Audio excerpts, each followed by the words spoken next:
Disclaimer video melody story world 760 channel पर प्रकाशित सामग्री सूचकांक में कौन मनोरंजन के उद्देश्य से बनाई गई है और इसका उद्देश्य किसी को भी किसी भी तरह से नुकसान पहुंचाना नहीं है। अगर आप वीडियो में व्यक्ति किसी भी सामग्री टिप्पणी या विचारों से आहत है तो कृपया संपर्क करें। मैं आश्वस्त कर सकता हूं कि मेरी कोई भी सामग्री किसी की भावनाओं, विश्वास हो या दर्शन को ठेस पहुंचाने के इरादे से नहीं बनाई गई है। अगर यह फिर भी आपको किसी भी तरह से प्रभावित करती है तो ये पूरी तरह से सहयोग होगा। मेरा किसी भी मामले में आपको नुकसान पहुंचाने का इरादा नहीं है, या अगर मैं कुछ भूल गया हूं तो कृपया इस गलती मानकर मुझे बताएं। मैं जानकारी को ठीक से अपडेट करने के लिए आवश्यक कदम उठाऊंगा। अंत में यह वशीकरण मेरा अपना है और कानूनी रूप से नहीं लिखा गया है। इसमें खामियां हो सकती है और इसलिए इसे किसी भी कानूनी मामले में अदालत में पुनः प्रस्तुत नहीं किया जा सकता है। Thank you for your support. Please watch the video, give your feedback and subscribe I if you like my contact. Chapter 51। तुम्हारी पत्नी भाग गई। वहीं उधर कमरे में पाइथन को ना देखकर जैगुआ बोला, अब ये साला पाइथन कहाँ चला गया? उद्धरण चिन्ह। जैगुआ अपने रूम से निकलकर बाहर आया तो उसका सामना अभ्रम से हुआ और उसने फिर उसे देखते हुए कहा, बीस्ट रूम में पाइथन नहीं है। उद्धरण चिन्ह। ये सुनते ही अभ्रम की भौहें तन गई। पाइथन और नियति का अपने कमरे में न होना उसे सोचने पर मजबूर कर रहा था। और तभी अभ्रम ने सोचते हुए मन में कहा, दोनों अचानक से कहाँ जा सकते हैं? फिर उसने जैगुआ की तरफ देख कहा, टर्टल भी कमरे में नहीं है, पता करो दोनों कहाँ हैं। जैगुआ ने ओके बीस्ट कहा और उन्हें ढूंढने चला गया। करीब 3 घंटे बाद भी जब जैगुआ को नियति और पाइथन के बारे में कुछ भी पता नहीं चला तो वो वापस अभ्रम के पास गया। अभ्रम गुस्से में बैठा था। जैगुआ ने नजरें नीची कर कहा, बीस्ट उनका कुछ पता नहीं चला। उसकी बात सुनकर अभ्रम ने गुस्से में अपनी मुट्ठी को कसकर बंद कर लिया और अपने शब्दों पर जोर देते हुए कहा, वे दोनों अचानक से कहाँ गायब हो सकते हैं? ढूंढूं उन्हें। मुझे टर्टल चाहिए, पता करो हमारी एब्सेंस में यहाँ क्या हुआ था। उसकी बात के पूरी होते ही जैगुआ बोला, बीस्ट मैंने पता किया है, यहाँ कोई भी कुछ नहीं जानता और यहाँ का कोई भी स्टाफ कुछ भी बताने के लिए तैयार नहीं है। अभ्रम एकटक शून्य में देखते हुए उसकी बात सुन रहा था। उसके दिमाग में ठाकुर की दी गई धमकी याद आ रही थी और तभी उसने गुस्से में कहा, जैगुआ गाड़ी निकालो। जैगुआ ओके बीस्ट बोलकर चला गया। कुछ देर बाद अभ्रम जैगुआ के बगल बैठा था और जैगुआ कार ड्राइव कर रहा था। वे लोग फूलपुर गांव में एंटर हुए। रात के 9 बज रहे थे, इसलिए सड़क में लोग नहीं थे। अभ्रम ने बिना जैगुआ की तरफ देखे कहा, क्या तुम ठाकुर के घर का पता जानते हो? जैगुआ बोला, नहीं बीस्ट, पर मैं किसी से पूछ लेता हूँ। जैगुआ अपनी बात पूरी कर अपनी नजरों को इधर उधर दौड़ाने लगा, पर उसे कोई दिख नहीं रहा था। तभी उसे एक आदमी जाता हुआ दिखा और उसने गाड़ी उस आदमी के पास ले जाकर रोक दी और उससे पूछा, सुनो, क्या तुम बता सकते हो ठाकुर का घर कहाँ है? वो आदमी जिससे जैगुआ ठाकुर का पता पूछ रहा था वो कोई और नहीं, बेला के पिता रामेश्वर जी थे। रामेश्वर जी ने बड़ी ही शालीनता से कहा, ठाकुर साहब की हवेली तो गांव के बीचों बीच है, आगे जाओगे थोड़ा तो दूर से ही दिख जाएगा। बहुत बड़की हवेली है ठाकुर साहब की। कोट। जैगुआ ने उनकी बात सुनकर कहा, थैंक यू। रामेश्वर जी बोले, वैसन बेटा तुम इस गांव के नहीं लागत हो, तुम का शहर से आए हो। ठाकुर साहब तुम्हारे रिश्तेदार है का? जैगुआ तिरछा मुस्कुराते हुए बोला, रिश्तेदार तो नहीं है, पर हम रिश्तेदारी निभाने ही जा रहे हैं। उद्धरण चिन्ह। ये कहकर वो ड्राइव कर आगे बढ़ गया। वहीं रामेश्वर जी उसकी बात पर सोचते हुए बोले, ईका का मतलब रहे हैं, हमको तो कुछ समझ ही नहीं आया। फिर वो भी सिर झटक कर अपने घर के रास्ते हो लिए। वहीं उधर जब अभ्रम की गाड़ी हवेली के बाहर जाकर रुकी तो ठाकुर के सारे आदमी चौकन्ने हो गए। उन्होंने अपनी लाठी को कसकर पकड़ लिया और रास्ता घेर कर खड़े हो गए। अभ्रम कार से बाहर आया और अपने दोनों हाथ पेंट की जेब में रखकर अपने सामने खड़े आदमियों को देखते हुए बोला, ठंड के मौसम में थोड़ा मारो तो ज्यादा लगती है, और मुझे थोड़ा मारना पसंद नहीं। जिन्हें लगता है कि वो मेरी मार खा सकते हैं वो लाइन में खड़े रहे और बाकी की साइड हो जाए। उद्धरण चिन्ह। अभ्रम की खुली धमकी सुनकर भी वे लोग नहीं हटे और डटकर खड़े रहे। जैगुआ भी आकर अब तक अभ्रम के पीछे खड़ा हो गया था। जब अभ्रम ने देखा कि वे लोग उसके सामने से नहीं हट रहे हैं तो उसने अपनी जेब से सिगरेट निकाली और उसे होठों के बीच रखकर जलाया। उसने सिगरेट के 2-3 लंबे लंबे कश लिए और फिर उन लोगों को देखा, ठाकुर के आदमी भी उसे घूर रहे थे। अब्रम सिगरेट की कश लेते हुए सड़क के दाएं तरफ चला गया और वहां पड़े लकड़ी के लट्ठों के बीच से एक डंडा उठा लिया और वो डंडे को घुमाते हुए सिगरेट की कश लेते हुए वापस से अपनी कार के पास आया। उसके ठंडे ओरे को देखकर ठाकुर के आदमियों के शरीर में कंपी होने लगी थी, पर फिर भी ठाकुर के डर से वो 1 इंच भी नहीं हिले। अब्रम के हाथ में डंडा देखकर ठाकुर के आदमी ने उस पर अटैक किया, पर अब्रम ने उनके अपने पास पहुंचने से पहले ही अपनी सिगरेट नीचे फेंककर उसे अपने जूते से मसल दिया और उस आदमी के सिर पर उसी डंडे से वार किया। इसी बीच वे सारे आदमी एक साथ अब्रम पर टूट पड़े, पर इससे पहले कि कोई अब्रम को छू भी पाता जैगुआ भूखे शेर की तरह उन टूट पड़ा। अब्रम बेरहमी से उस डंडे से ठाकुर के आदमियों से मार रहा था। उनके शरीर से निकल रहे खून की छींटें अब्रम के चेहरे पर पड़ रही थी। अब्रम की वाइट शर्ट अब खून से लाल हो गई थी। वही जैगुआ ठाकुर के आदमियों के हाथ पैर तोड़ता हुआ उन्हें मार रहा था। तभी एक आदमी को मारते हुए उसका डंडा टूट गया तो अब्रम ने उसकी गर्दन अपने हाथों में जकड़ ली। उसकी पकड़ इतनी मजबूत थी कि उसकी गर्दन की हड्डी टूट गई। जब अब्रम ने अपना हाथ ढीला छोड़ा तो वो आदमी नीचे की ओर ढह गया। तभी ठाकुर के एक आदमी ने अब्रम के सिर पर वार करना चाहा, पर उसने तिरछा होते हुए उसके वार को रोक लिया और उल्टा हाथ का एक पंच उसके मुंह मारा तो उसके मुंह से खून निकालने लगा। ये देखकर अब्रम ने कहा था ना, मुझे काम मारना पसंद नहीं। उद्धरण चिन्ह। और फिर कुछ ही देर बाद ठाकुर के हवेली के बाहर खड़े सारे आदमी नीचे पड़े हुए थे। कुछ मर गए थे तो कुछ घायल थे। उनकी हालत ऐसी थी कि वो उठ भी नहीं पा रहे थे। अब्रम की तरह ही जैगुआ भी खून से लथपथ था। हवेली के दरवाजे के पास आकर अब्रम ने 2-3 बार जोर से दरवाजे पर लात मारी। जब दरवाजा नहीं खुला तो उसने इस बार और भी जोर से लात मारी और दरवाजा धम से खुल गया। पर सामने का नजारा देखते ही अब्रम की आंखें गुस्से में सिकुड़ गई। लाखन और चकिया दोनों आदमियों की फौज के साथ सामने खड़े थे। उन सभी के हाथ में तेज धार वाले हथियार थे और लाखन और चकिया के हाथ में शॉटगन थी और उसके निशाने पर अब्रम था। वही जब लाखन ने अब्रम को खून में सना देखा तो उसकी आंखें बड़ी हो गई। एक पल के लिए वो भी डर गया था, पर अगले ही पल गन पर अपनी पकड़ मजबूत करते हुए लाखन बोला, ए शहरी, वापस लौट जा, जिंदा रहेगा नहीं तो मारा जाएगा। उद्धरण चिन्ह। उसकी धमकी सुनकर भी अब्रम के भाव नहीं बदले। वो अभी भी वैसे ही खड़ा था कि तभी जैगुआ ने लाखन से कहा, लगता है तू ढाबे की मार भूल गया है, इसलिए इतनी बकवास कर रहा है। उद्धरण चिन्ह। जब जैगुआ की बात सुनकर लाखन ने उसकी तरफ देखा तो वो उसे देखकर चौंक गया और उसे अपनी और उसके बीच हुई फाइट याद आई। फिर लाखन उसे देखते हुए गुस्से में बोला, ओ तो तू इसी का आदमी है। हाँ, और अब तू परमानेंटली मरने वाला है। उद्धरण चिन्ह। ये कहकर वो उसे मारने आगे बढ़ा, पर तभी लाखन ने गोली चला दी। ये देखकर अब्रम ने तुरंत जैगुआ को धक्का दे दिया और गोली अब्रम की बाजू को छूकर निकल गई। ये देखकर जैगुआ और लाखन दोनों हैरान रह गए। जैगुआ गुस्से में उसके ऊपर उसे मारने के लिए लपका, पर तभी लाखन ने एक आदमी को उसकी तरफ धकेल दिया। अब्रम ने गोली लगते ही हल्की सी आह भरी और फिर वो भी उनसे लड़ने लगा। अब्रम जैगुआ दोनों ही उनके हथियारों से ही उन्हें मार रहे थे। जैगुआ अब्रम को कवर कर रहा था। जब भी अब्रम पर कोई पीछे से वार करता, जैगुआ उसे मौत की नींद सुला देता। वहीं अब्रम सबको मारते हुए हवेली के मेन गेट तक पहुंचा और फिर लात मारकर दरवाजा तोड़कर वो हवेली में दाखिल हो गया। उस समय धर्मराज ठाकुर खाने की टेबल पर था और उसकी चारों पत्नियां उसके आसपास खड़ी थीं। दरवाजा टूटने की आवाज इतनी तेज थी कि ठाकुर और उसकी चारों पत्नियां अब्रम की ओर देखने लगीं। अब्रम तेज कदमों से ठाकुर के पास गया और अपने हाथ में पकड़े खंजर, जो कि उसने ठाकुर के आदमियों से ही लिया था, उस खंजर को ठाकुर के सामने टेबल पर जोर से गाड़ दिया। ये देखकर ठाकुर की चारों पत्नियां ही नहीं, ठाकुर खुद भी बहुत डर गया था।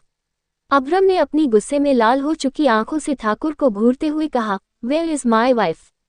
मेरी टर्टल कहाँ है? उसकी पर्सनैलिटी की तरह उसके कठोर शब्दों को सुनकर ठाकुर और डर गया, पर अगले पल ही उसने अब्रम से नजरें मिलाते हुए कहा, हमको का मालूम तुम्हारी पत्नी कहाँ है? तुम यहाँ काहे आए हो? हमको हमारा खाना खाने दो और जाओ यहाँ से।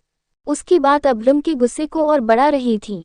उसने अपनी आंखें बंद की और 2 उंगली अपने माथे रख अपना माथा रगड़ते हुए कहा, देख, ज्यादा नौटंकी मत कर वरना खर्च हो जाएगा। अगर चाहता है तेरे ये दोनों हाथ तेरे जिस्म पर सलामत रहे तो चुपचाप से मुझे मेरा आदमी और मेरी बीवी वापस लौटा दे। उद्धरण चिन्ह। ठाकुर फिर बोला, अरे हमको का पता वो कहाँ है? हम तो तुम्हारी पत्नी को देखे तक नहीं।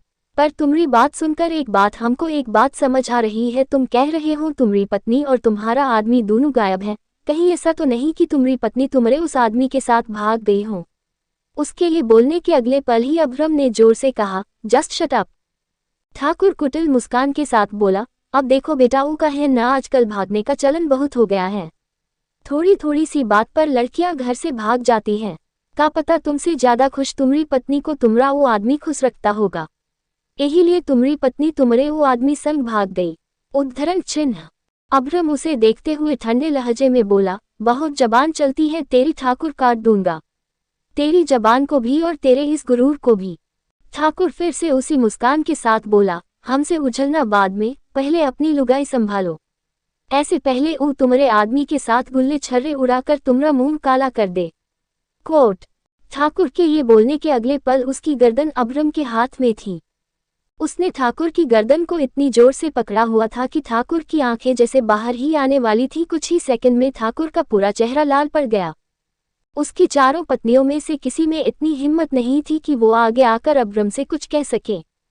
अभ्रम ठाकुर की उम्र और उसकी अपाहिज होने का लिहाज किए बिना ही उसे वैसे ही उठाए हुए उसे लेकर बाहर आया। उसने जैसे ही हवेली से बाहर कदम रखा, उसका सामना गांव वालों से हुआ। हरिया और झुमरू सभी गांव वालों के साथ हवेली के बाहर रास्ता रोके खड़े थे। ये देखकर अभ्रम गांव वालों को घूरने लगा। तभी हरिया और झुमरू ने अपना नाटक शुरू करते हुए कहा, देखो सब लोगन, कैसे एक शहरी हमारे गांव में आकर हमारे करता धरता हमारे पूजनीय ठाकुर साहब पर जुल्म कर रहा है। उद्धरण चिन्ह। फिर उसकी बात को आगे जारी रखते हुए झुमरू बोला, ये शहरी हमारे ठाकुर साहब को हिया से ले जाना चाहता है, क्या हम सब ओ को ठाकुर साहब को ले जाने देंगे? उसके पूछने पर सभी गांव वालों ने एक साथ कहा, नहीं नहीं नहीं। वही अभ्रम को हरिया और झुमरू किसी पॉलिटिकल पार्टी के चमचे लग रहे थे, जो अपनी पार्टी का प्रचार प्रसार कर रहे थे। अभ्रम ने उनसे नजरें हटाकर गांव वालों की तरफ देखा। उनका शोर और ठाकुर के लिए उनकी समर्पण भावना देखकर अभ्रम ने ठाकुर को वहीं पटक दिया और गन से हवा में फायरिंग की। गोली की आवाज ने गांव वालों के शोर को शांत कर दिया। और तभी अभ्रम ने गुस्से में कहा, मेरे रास्ते से हट जाओ वरना जो भी मेरे रास्ते में आएगा मारा जाएगा। अपनी बात खत्म कर अभ्रम ने एक और गोली हवा में फायरिंग की और तभी सभी गांव वाले दोनों तरफ हो गए और अभ्रम के जाने लिए उन्होंने बीच से रास्ता बना दिया। अभ्रम ठाकुर को उठाने के लिए आगे बढ़ा कि तभी जैगुआ ने उसे रोक दिया और धीरे से उसके कान में कहा, बीस्ट हमें जाना होगा यहाँ से। ये सभी गांव वाले ठाकुर को हमें ले जाने नहीं देंगे, हम वापस आएंगे बीस्ट पर, अभी हमें जाना होगा।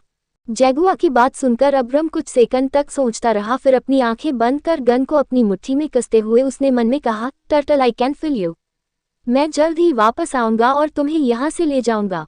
उद्धरण चिन्ह। फिर अपनी आंखें खोलकर उसने ठाकुर को देखकर कहा, अभी जा रहा हूं पर जब लौटूंगा तो तेरे इस साम्राज्य को खत्म कर दूंगा। कोट। ठाकुर को धमकी देकर अभ्रम जैगुआ के साथ चला गया। वही ठाकुर अभी भी दोनों हाथों से अपने गला पकड़े जमीन पर ही पड़ा अभ्रम को जाते हुए घूर रहा था। तभी उसने लाखन की तरफ देखा तो उसने ठाकुर को देखते हुए धीरे से सिर हाँ में हिला दिया। अब कैसे ढूंढेगा अभ्रम नियति को? क्या सच में नियति का किडनैप ठाकुर ने किया है? क्या गांव वाले कभी ठाकुर का सच जान पाएंगे? क्या हुआ पाइथन और नियति के साथ? क्या दोनों का किडनैप सच में हुआ है या किसी ने उनकी हत्या कर दी? जानने के लिए पढ़ते रहिए। जब 47 तू विधवा हो गई। जैगुआ ड्राइव कर रहा था और अभ्रम उसके बगल बैठा हुआ था। दोनों के ही कपड़े खून से रंगे थे। जहां अभ्रम के चेहरे पर कोल्डनेस थी वहीं जैगुआ के चेहरे पर गुस्सा झलक रहा था। तभी उसने सामने देखते हुए ही अभ्रम से कहा, beast I am sure forest queen और पाइथन दोनों ठाकुर के पास ही हैं, वो हमसे झूठ बोल रहा है। और जिस तरह उसके आदमी हमारा रास्ता रोके खड़े थे और गांव वालों का अचानक से हवेली के बाहर आकर इकट्ठा हो जाना, इन सारी बातों से साफ पता चल रहा है ठाकुर पहले से ही जानता था कि हम वहां आएंगे और उस पर हमला करेंगे, इसलिए उसने सब पहले से ही प्लान कर रखा था। उद्धरण चिन्ह। जैसे ही जैगुआ अपनी बात बोलकर चुप हुआ, अभ्रम ने कहा, उसका झूठ उसकी आंखों में दिख रहा था। उसे गांव वालों का साथ और सिंपैथी चाहिए थी, इसलिए उसने हमें अपने आप तक पहुंचने दिया। गांव वालों की नजरों में हम ठाकुर को मारना चाहते हैं और अब अगर हम फिर ठाकुर पर हमला करते हैं तो हमारा सामना इस बार उसके आदमियों से नहीं गांव वालों से होगा। अभ्रम की बात सुनकर जैगुआ बोला, ठाकुर अपने छोटे अपंग दिमाग का खूब इस्तेमाल कर रहा है। पर कुछ भी कर ले, हम वापस जाएंगे। उद्धरण चिन्ह। ये बोलते ही उसने गाड़ी के ब्रेक लगा दिए। सड़क पर बड़े बड़े पत्थर रखे थे। पत्थरों को देखकर जगुआ खुद से बोला, अभी जब आया था तब तो ये पत्थर यहाँ नहीं थे, फिर अचानक से कहाँ से आ गए। उद्धरण चिन्ह। उसने तिरछी नजरों अब्रम की तरफ देखा तो वो अभी भी अपने सोच में गुम था। उसे देखकर जगुआ ने कहा, आप अंदर ही रहिए बीस्ट, मैं अभी आता हूँ। उद्धरण चिन्ह। अब्रम ने उसकी बात का कोई जवाब नहीं दिया। इस वक्त उसके दिमाग में ठाकुर और उसकी साजिशें चल रही थीं। पर जैसे ही जगुआ ने गाड़ी का डोर बंद किया तो अब्रम अपने सेंस में आया। उसने अपने बगल देखा तो जगुआ ड्राइविंग सीट पर नहीं था। फिर उसने अपने सामने देखा तो सड़क पर पत्थरों को देखकर उसे वो इंसिडेंट याद आया जब गांव आते वक्त सड़क पर उसे पेड़ मिला था। और तभी अब्रम को समझने में देर नहीं लगी कि ये एक ट्रैप है। वो जैसे ही जगुआ को रोकने के लिए गाड़ी से बाहर निकला तभी किसी ने पीछे से उसके सिर पर लोहे की रोड से वार किया। अब्रम ने दोनों हाथ से अपना सिर पकड़ लिया। उधर जगुआ के सिर पर भी किसी ने ऐसे ही वार किया और वो अपना सिर पकड़े हुए ही नीचे गिर गया। इधर अब्रम जब अपना सिर पकड़े हुए पीछे मुड़ा तो उसके सामने एक काला रंग का कुर्ता पहने एक हट्टा कट्टा 6 फुट का आदमी खड़ा था। उसके एक हाथ में लोहे का रोड था और वो अपने दूसरे हाथ से अपनी मूंछ को ताव दे रहा था। अब्रम ने उसे एक हाथ बढ़ाकर पकड़ना चाहा पर तभी सामने खड़े आदमी ने फिर से अब्रम के ऊपर उसी सरिये से वार किया और अब्रम नीचे गिर गया। वो काला कुर्ता वाला आदमी अब्रम को बेहोश होते देखकर कुटिल मुस्कान का साथ बोला, भवानी, भवानी नाम है हमरा। साला तुम शहरी लोगन की हिम्मत कैसे हुई ठाकुर साहब से उलझने की। कोट। फिर भवानी ने अपने आदमियों से कहा, दोनों को उठाओ और ले चलो उन्हें हवेली। उसके आदमियों ने वैसा ही किया जैसा भवानी ने उनसे करने के लिए कहा। भवानी ठाकुर का पाला हुआ आदमी है। जब ठाकुर को अपने से ज्यादा पावरफुल इंसान से टकराना होता था तो वो भवानी को ही बुलाता था। अब्रम से हुई पहली मुलाकात में ही ठाकुर समझ गया था कि अब्रम आसानी से उसके जाल में नहीं फंसने वाला और न ही वो बाकी सभी कॉन्ट्रैक्टर की तरह उसे मरवा सकता है। इसलिए उसने हवेली आते ही चकिया को भवानी को बुलाने के लिए कह दिया था। ठाकुर ने उसे बुलाया है ये सुनते ही भवानी बिना एक पल की देरी किए गांव आ गया। भवानी का एक बड़ा भाई भी था जिसका नाम भैरवा था। दोनों ही भाई ठाकुर के एक इशारे पर अपनी जान देने के लिए तैयार रहते थे और इसके पीछे एक खास वजह थी जो भैरवा और ठाकुर ही जानते थे। भवानी अब्रम को लेकर हवेली आ गया था। ठाकुर के सामने अब्रम अधमरी अवस्था में जमीन पर पड़ा था और ठाकुर कुटिल मुस्कान के साथ उसे देख रहा था कि तभी ठाकुर ने अब्रम पर हंसते हुए कहा, अब आया ना ऊंट पहाड़ के नीचे। बहुत घमंड था एको अपने आप पर हमरे आदमी के सामने एक ही एक न चली और आ गया हमरे कदमों में। हमरे हिया से सिर उठाकर गया था ना और अब देखो लाश बनकर आया है। उद्धरण चिन्ह। ये कहते हुए ठाकुर ने जोर से अपने एक आदमी आवाज देते हुए कहा, ए लाखन ले जाई शहरी को और डाल दे एको काल कोठरी में। लाखन चकिया झुमरू और हरिया के साथ मिलकर अब्रम और जगुआ को उठाकर वहां से ले गया। उसके जाने के बाद ठाकुर ने भवानी से कहा, हम तुम्हारे काम से बहुत खुश हुए भवानी, अपने भाई भैरवा से कहना हम जल्दी ही उसको बुलाएंगे। उद्धरण चिन्ह। भवानी बीच में बोला, तो क्या ठाकुर साहब आप अब हमको वापस भेज रहे हैं? ठाकुर बोला, नहीं, हमें तुम अभी वापस नहीं भेजेंगे। जब तलक ही शहरी की शरीर में हम आग नहीं फूंक देते तुम यहीं रहोगे। उद्धरण चिन्ह। भवानी ने सिर हिला दिया। ठाकुर के इशारा करने पर वो चला गया। उसके जाने के बाद ठाकुर ने अपनी व्हीलचेयर को आगे की तरफ खुद ही बढ़ाते हुए कहा, अब जरा उबेला को भी देखे का हाल है ओके। और फिर कुछ देर बाद ठाकुर नियति के सामने था। नियति के हाथ पैर रस्सी से बंधे थे। आंसुओं के निशान उसके पूरे चेहरे पर छपे थे। ठाकुर को देखते ही नियति एक बार फिर रोने लगी। उसे रोते हुए देखकर ठाकुर के झुर्री पड़ चुके होठों पर फिर से कुटिल मुस्कान आ गई और वो बेला को नफरत से देखते हुए बोला, तुमको हम अपनी ठाकुराइन बनाना चाहते थे और तुम शादी के दिन ही सबके सामने हमारी इज्जत उछाल कर भाग गई। का सोचे रही हम तुमको भूल जाएंगे? अरे हम धर्मराज ठाकुर हैं और हम अपने दुश्मनों को खोज कर मारते हैं और तुम तो पूरे गांव वालों के सामने हमारी इज्जत उछाले रही। तुमको तो हम ऐसी मौत देंगे कि तुम्हारी आत्मा भी कांप जाएगी। उद्धरण चिन्ह। नियति रोते हुए बोली, ठाकुर साहब आपकी दुश्मनी हमसे है, आप हमरे साथ कुछ छू करो, हम उफ तक ना ही करेंगे, पर ई को जाने दो, ई आपका कुछ नहीं बिगाड़ा है। ठाकुर साहब ई को जाने दो। कोट। नियति का इशारा पाइथन की तरफ था जो अभी भी बेहोश पड़ा था। उसके हाथ पैर भी रस्सी से बंधे थे और उसकी सिर से खून बहकर सूख चुका था। ठाकुर पाइथन की तरफ देख बोला, इसको छोड़ दे। कभी ना ही। हम जानत है ई कौन का आदमी है। तोहरे शहरी पति का ना। ओ से हमरी मुलाकात हो चुकी है।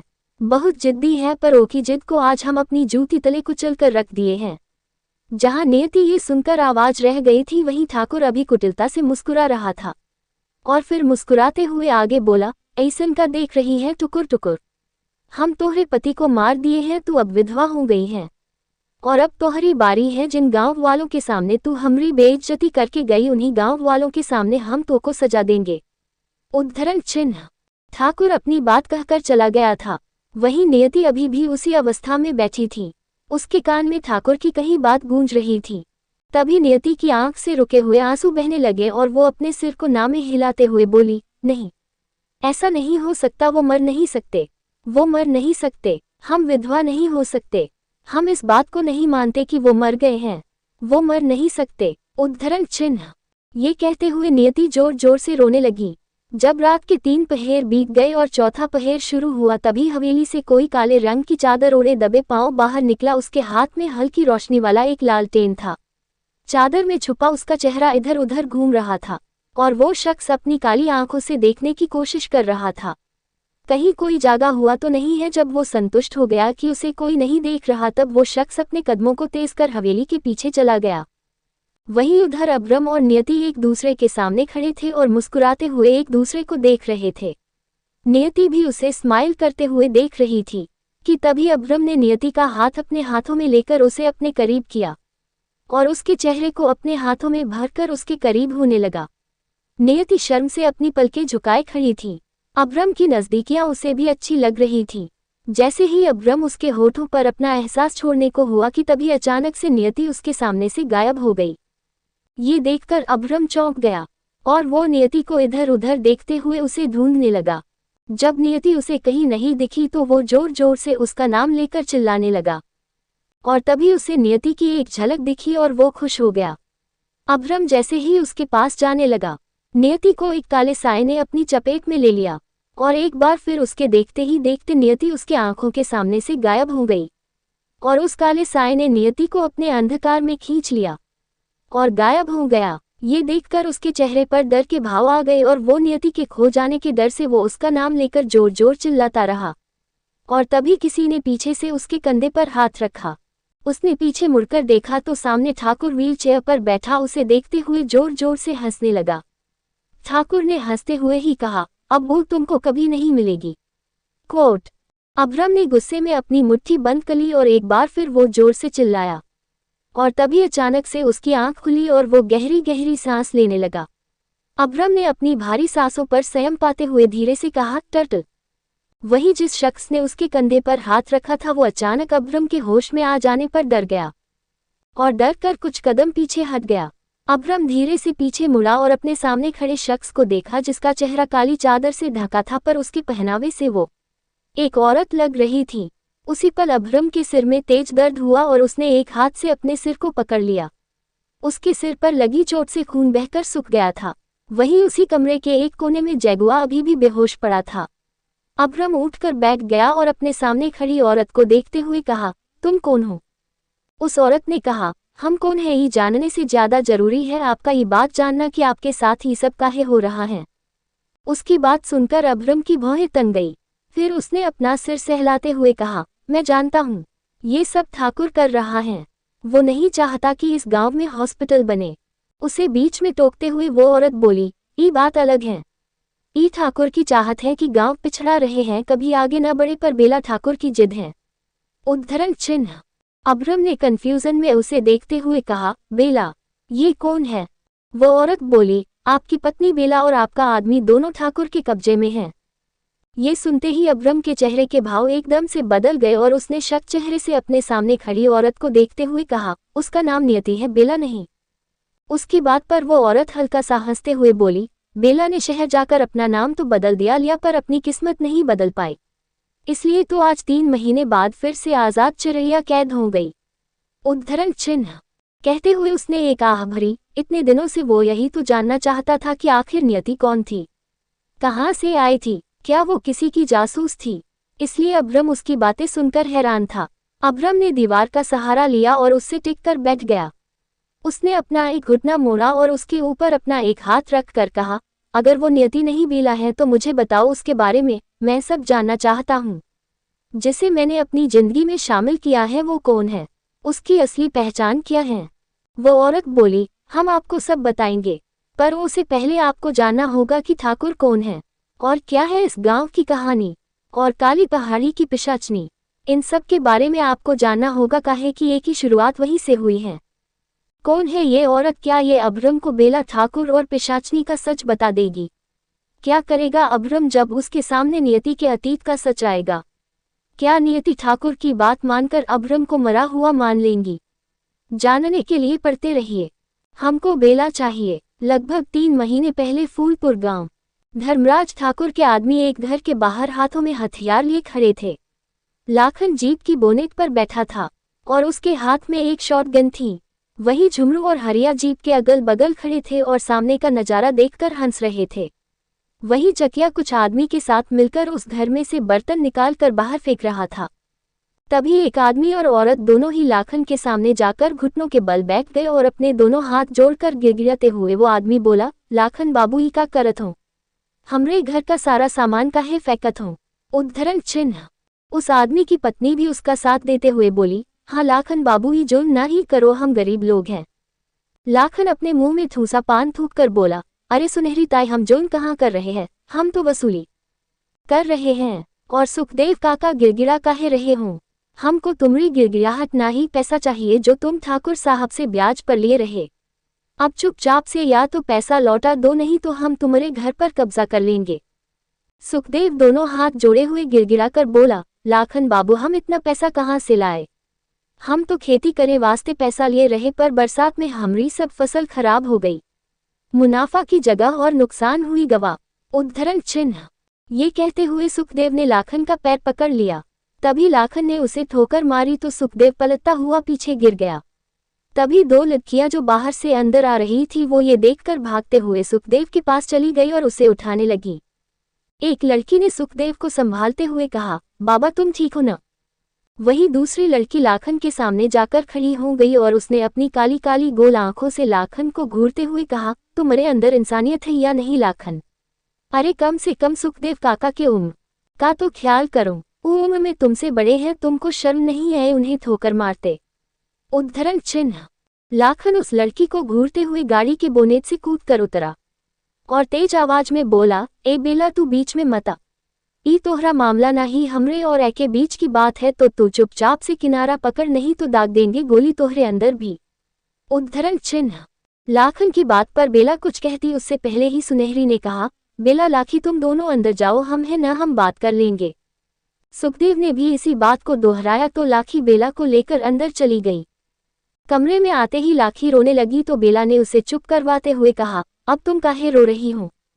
लाखी रोते हुए बोली, लाखन वसूली करे आया था, बाबा ठाकुर साहब से ब्याज पर पैसा उधार लिए रहे 1 इंच। बेला उसे समझाते हुए बोली, देखो तुम खामा खा रोवत हो, ठाकुर साहब काका को पैसा चुकान वास्ते और समय दे देंगे। उसकी बात सुनकर लाखी का रोना बंद हुआ। तभी सुनहरी अंदर आई तो लाखी जल्दी से उठते हुए बोली, अम्मा बाबा कहाँ हैं।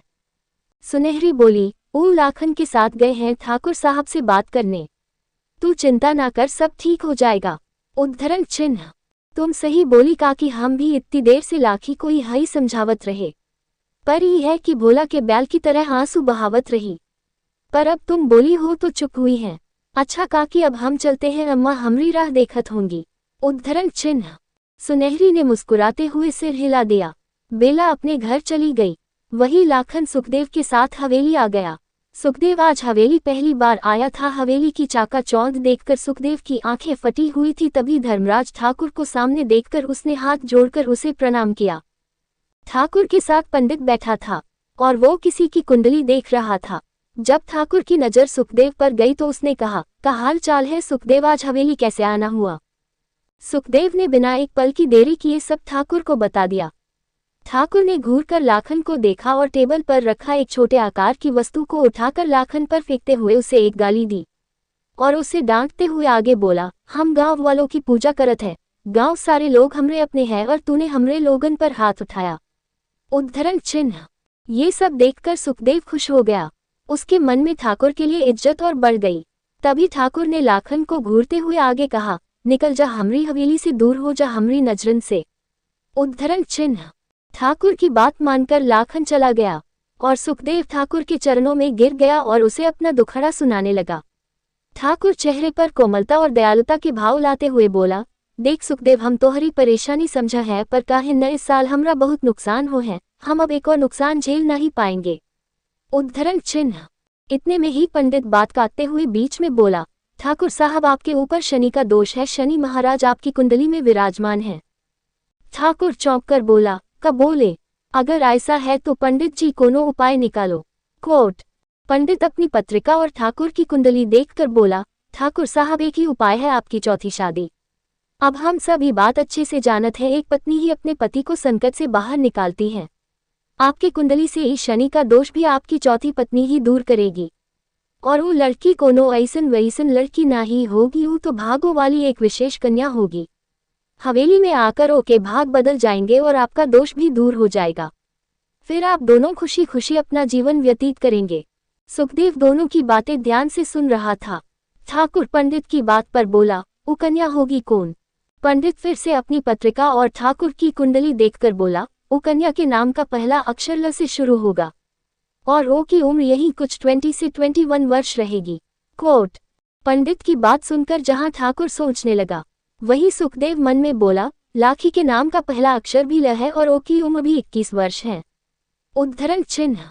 जहां सुखदेव मन ही मन खुद से बात कर रहा था, वहीं ठाकुर तिरछी नजरों से उसे ही देख रहा था। जैसे ही सुखदेव ने ठाकुर की तरफ देखा, ठाकुर ने उसी पल अपनी नजरें फेर ली और पंडित से कुछ बोलने को हुआ कि तभी सुखदेव बोला, ठाकुर साहब, अगर आप बुरा न माने तो हम कुछ कहें। ठाकुर जल्दी से बोला, हाँ हाँ सुखदेव, कहो, का कहना चाहत हूँ। उद्धरण चिन्ह। सुखदेव दोनों हाथ जोड़कर धीरे से मुस्कुराते हुए बोला, छोटा मुंह बड़ी बात ठाकुर साहब, कहीं आपको बुरा ना लग जाए, इसलिए हम पहले ही आपसे माफी मांगत हैं। उद्धरण चिन्ह। ठाकुर बीच में बोला, अरे सुखदेव, बोलो भी, इतना काहे सोचत हो, हमको बुरा नहीं लगेगा, बोलो। उद्धरण चिन्ह। ये सुन सुखदेव बोला, ठाकुर साहब, जौन कन्या के बारे में पंडित जी बताए रहे, वो सब गुण हमरी लाखी में हैं। उसकी बात पर ठाकुर सोचने लगा और तभी पंडित ने कहा, ठाकुर साहब, सुखदेव सही कहत हैं, हम एक बार लाखी की कुंडली देखे रहे, लाखी में वो सारे गुण हैं। अरे सुखदेव, तुम्हारे तो भाग खुल गए, ठाकुर साहब से तुम्हारा रिश्ता जुड़ने जा रहा है। सुखदेव की मुस्कुराहट कुछ और बड़ी हो गई। वही ठाकुर चिंता के स्वर में बोला, पर हमारी उम्र और लाखी की उम्र में बहुत फर्क है, लाखी शादी के लिए नहीं मानेगी। सुखदेव बोला, अरे ठाकुर साहब, लाखी का छोड़ो, ओ को तो हम मना लेंगे, आपका कहत हूँ। ठाकुर नाटक करते हुए बोला, जब तुम और पंडित जी इतना कह रहे हो तो हम का ही कह सकते हैं। उद्धरण चिन्ह। सुखदेव खुश होकर बोला, तो ये रिश्ता हम पक्का समझे ठाकुर साहब, और आप पैसा की चिंता न करो, हम जुगाड़ करके लौटा देंगे। ठाकुर बोला, सुखदेव, अब तुमको पैसा लौटाने की जरूरत नहीं, हम अब रिश्तेदार बनने जा रहे हैं, हमरे भी कुछ जिम्मेदारी है। इस बात पर सुखदेव ने सिर हिला दिया और फिर उस दिन के 2 दिन बाद लाखी के ना चाहते हुए भी उसकी शादी धर्मराज ठाकुर से हो गई। लाखी ने बहुत कोशिश की कि वो ये शादी ना करें, पर ठाकुर और उसके बाबा के आगे उसकी एक न चली। वही बेला ने भी उसे इस मुसीबत से निकालने की जद्दोजहद की, पर वो भी कुछ नहीं कर पाए और हुआ ये कि लाखी को बचाने की कोशिश में वो खुद ठाकुर की नजरों में चढ़ गई। शादी हो जाने के बाद जहां एक तरफ इरावती लाखी की परीक्षा ले रही थी, तो वहीं लाखन ठाकुर को बेला के बारे में बता रहा था। वो गुस्से में बोला, ठाकुर साहब, वो रामेश्वर की बेटी बेला शादी में बहुते अड़चन डाले रही, वो अपनी पूरी कोशिश करे रही शादी रुकवाने की, पर हम ऐसा होने नहीं दिए। लाखन की बात सुनकर ठाकुर सोचने वाले अंदाज में बोला, रामेश्वर की बेटी बेला, वो तो बहुते छोटी है ना अभी। लाखन बोला, न ठाकुर साहब, वो छोटी चिड़ैया अब मैना बन गई है, ओके पर निकल आए हैं, इसलिए सब जगह फड़फड़ावत रही, 18 पार कर 19 लगी है ओके। ये सुन ठाकुर बोला, समय कितनी जल्दी बीत गया ना लाखन, हम ओ का इंतजार कब से करत रहे और वो देखो इतनी जल्दी बड़ी भी हो गई। हमको अगर ये बात पहले पता होती तो आज लाखी की जगह बेला होती। ठाकुर की बात पर लाखन बोला, पर ठाकुर साहब रामेश्वर ने हमसे कोनो उधार न लिया। वो अपनी पत्नी और बेटी के संग सुखी खुशी जीवन जियत है। ठाकुर चिल्लाकर बोला, अरे तो ओके सुखी जीवन में आग लगाओ, जो करना है करो, पर वो बेला हमको हवेली में चाहिए। जब वो कली रहे तब गजब की रहे, और अब तो कली गुलाब बन गई है, और वो गुलाब की सुगंध तो हम ही लेंगे। लाखन सिर झुकाए हुए धीमी आवाज में बोला, पर ठाकुर साहब रामेश्वर की बटी बेला जुबान की बड़ी तेज है, छुरी की तरह वो की जुबान चलती है और कोनों के सामने बोलने से डरती भी नहीं है। रामेश्वर अपनी बेटी को बहुते लाड़ प्यार से पालत है, इसलिए वो बेकार इतनी बिगड़ल है। उद्धरण चिन्ह। उसकी पूरी बात सुनकर ठाकुर बोला, चंद्रमा समान मुखर पर जिद्दीपन अच्छा लगता है। वो बे लगाम है तो क्या हुआ, हम लगाम लगा देंगे, तुम बस बेला को हिया लाने का इंतजाम करो। लाखन ठाकुर को प्रणाम करके चला गया और फिर ठाकुर मूंछों पर ताव देता हुआ अपने कमरे की तरफ चला गया। लाखी से शादी हो जाने के 3 दिन बाद ही एक आदमी को गांव के बीचों बीच सजा दी जा रही थी और सभी गांव वाले चुपचाप इस मंजर को अपनी आंखों से देख रहे थे। उस भीड़ में बेला भी अपना अम्मा बाबा के साथ खड़ी थी और ठाकुर राजा की तरह एक चबूतरे पर अपनी व्हीलचेयर पर बैठा था। तभी ठाकुर के इशारे पर हरिया और चकिया दोनों उस आदमी को कोड़े से मारने लगे और झुमरू ने तेज आवाज में कहा, काली पहाड़ी ले पीछे जाना सबको माना है और ये बात हम सब बहुत अच्छे से जानत हैं। हुआ पिशाचनी रहती है के बावजूद भी ये बंसी काली पहाड़ी के पीछे गया और काली पहाड़ी की पिशाचनी की चपेट में आ गया। अगर एक को ऐसे ही छोड़ दिया तो एक एक कर सभी गांव वालों को वो पिशाचनी अपनी कब्जे में ले लेगी। इसलिए बंसी का शुद्धिकरण होना जरूरी है। अगर बंसी ने ही शुद्धिकरण की प्रक्रिया को पार कर लिया तो वो पिशाचनी के काले साए से मुक्त हो जाएगा। एक बार फिर से ये बात दोहराई जा रही है, जो भी काली पहाड़ी के पीछे जाने की सोचेगा वो को शुद्धिकरण की प्रक्रिया को पार करना होगा। पर सभी गांव वाले जानते थे आज तक कोई भी शुद्धिकरण की प्रक्रिया को पार नहीं कर पाया और आधी प्रक्रिया में ही मर जाता था। बंसी की तेज चीखें गांव वालों के कान में गूंज रही थी और वे सभी अपनी डरी सहमी निगाहों से बंसी को मार खाते देख रहे थे। वहीं ठाकुर मुस्कुराते हुए इस नज़ारे का लुत्फ उठा रहा था और बंसी को पीटते देखकर ठाकुर मन में बोला, अब काहे कुत्ता की तरह इतना भौंक रहा है। जब पहाड़ी के पीछे जाने की सोची तब तो कोई सजा की याद नहीं आई। जो भी पहाड़ी के पीछे जाने की कोशिश करेगा वो के साथ यही होगा। बंसी को जिस चाबुक से मारा जा रहा था उस चाबुक में कांटे लगे थे जो बंसी के शरीर में चुभ रहे थे। उसके पूरे शरीर से अब खून निकलने लगा था। ये सब देखकर बेला से नहीं रहा गया। वो अपनी आंखें बंद किए खड़ी थी, पर बंसी की चीखों ने उसे अपनी आंखें खोलने पर मजबूर कर दिया और तभी बेला ठाकुर के सामने आकर बोली, ठाकुर साहब रोक दीजिए इस अन्याय को, बंसी काका मर जाएंगे। इस शुद्धिकरण की प्रक्रिया पूरी होते होते बंसी काका अपने प्राण त्याग देंगे। 1 इंच। जहां नियति अपनी धुन में ही बोले जा रही थी वहीं ठाकुर की नजरें उस पर ही ठहर गई थी। वो एकटक बेला को देखते हुए उसके खूबसूरत चेहरे में खोया हुआ था। क्या बेला बंसी को बचा पाएगी? क्या ठाकुर उसकी बात मानकर बंसी को छोड़ देगा? कैसे बच पाएगी बेला ठाकुर की बुरी नजरों से? क्या ठाकुर बेला को पाने में कामयाब हो पाएगा?